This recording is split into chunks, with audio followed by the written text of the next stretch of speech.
का आयोजन किया करते थे। डॉक्टर लोहिया का ही एक ये बयान था कि बाबर, गजनी, गोरी, औरंगजेब लुटेरे थे, रसखान और रहीम हमारे पूर्वज। श्रीमान, ये बात यहाँ पे इसलिए कहना आवश्यक हो रही है कि पिछले दिनों, कई दिनों से हम देख रहे हैं कि माहौल बिगाड़ने का प्रयास हो रहा है। हल्द्वानी तक का उदाहरण दिया गया इस हाउस में। सरकार अपनी जगह पे पूरा प्रयास करती है कि हमारे राज्य में कोई उपद्रव न हो, अशांति न हो, लेकिन कहीं न कहीं एक ये आभास हो रहा है हमको कि माहौल खराब करने का एक प्रयास हो रहा है। बात की गई श्री राम जन्मभूमि की, साक्षात भगवान श्री राम ने अवतार लिया। काशी नगरी जो भगवान शिव के त्रिशूल पे टिकी हुई है, जा सुनाम बल शंकर काशी, देत सबई संगति अविनाशी, और भगवान श्री कृष्ण की जन्मभूमि। श्रीमान, स्पष्ट है ये दीवाल के ऊपर शिखर तोड़ करके गुंबद बना देने से ये गंगा जमुनी तहजीब नहीं होती। वो हमारा आक्रांताओं द्वारा तोड़ा गया। और एक और भ्रम फैलाया जा रहा है, जो व्यास जी के गुफा में जो पूजा हो रही है, वो पूजा अनवरत सैकड़ों वर्ष से चलती आ रही है। ये बात बाहर जानी चाहिए श्रीमती। अनवरत सैकड़ों वर्ष से, इस पे सन 93 में स्थानीय प्रशासन ने रोक लगाया। किसी न्यायालय ने रोक नहीं लगाया इसकी पूजा पे।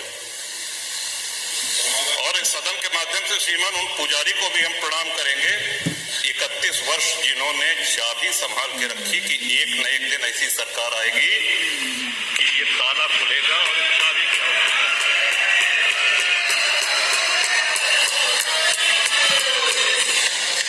अल्लामा इकबाल, फिर वही होता है कि आधा अधूरा बोल दिए जो है पूरा बोलना चाहिए। अल्लामा इकबाल पहले वो व्यक्ति थे जिन्होंने कहा कि हिंदू और मुसलमान एक साथ नहीं रह सकते। पाकिस्तान के आइडियोलॉजिकल फादर, इसने कहा कि मुस्लिमों को अलग देश चाहिए। जिन्ना को रास्ता बताने वाले, जिन्ना को उकसाने वाले, और पाकिस्तान के पक्ष में भारत के मुसलमानों ने वोटिंग करी, जिसमें 98% लोगों ने कहा कि हिंदू और मुस्लिम साथ साथ नहीं रह सकते। इस बात पे लेकर के बंटवारा हुआ और सारे जहां से अच्छा जो कविता सुनाई गई वो अधूरी है। 2 पंक्ति उसकी हम भी सुना दे रहे हैं कि ए आब रूद गंगा, वो दिन है याद तुझको, उतरा तेरे किनारे जब कारवां हमारा। कि गंगा के वो मैदान तुमको याद है जब हमारा कारवां उधर से आक्रांताओं का कारवां आया था। ए आब रूद गंगा, वो दिन है याद तुझको, उतरा तेरे किनारे जब कारवां हमारा। चीनो अरब हमारा, हिंदुस्तान हमारा, मुस्लिम है हम, वतन है सारा जहां हमारा। ये तरानाए मिल्ली की पंक्तियां हैं, अल्लामा इकबाल ने 1910 में लिखी थी श्रीमान। हम ही क्या धर्मार्थ रहते रहेंगे, सभी कुछ हो मौन सहते रहेंगे, कि धर्म को देंगे बल अन्य जन भी, तजेंगे क्रूरता छल अन्य जन भी। श्रीमान, हिंदू तो सर्वसमावेशी है। किसको आश्रय नहीं मिला, किसको आसरा नहीं मिला। यहाँ पे जो भी संकट में आया उसको हमने अपनाया। कभी किसी हिंदू ने नहीं कहा कि हम मुसलमान के साथ नहीं रह सकते। उल्टा जब बंटवारा हुआ, धर्म के आधार पे हुआ, पाकिस्तान बना, जो मुस्लिम वहां जा रहे थे, हिंदुओं ने उनको रोकने का काम किया कि आप रहिए हमारे साथ, भाई भाई बन के रहिए। इस संवेदनशीलता को रसखान जी, अब्दुल रहीम खान खाना, इनके आदर्शों पे चलेंगे तब अच्छा वातावरण, अच्छा माहौल बनेगा।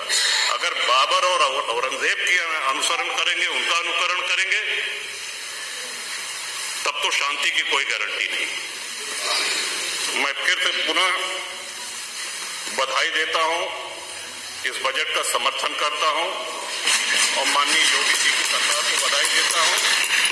और ये हम लोगों का सौभाग्य, इस पीढ़ी का सौभाग्य है कि अपने जीवन काल में भगवान श्री राम के भव्य मंदिर का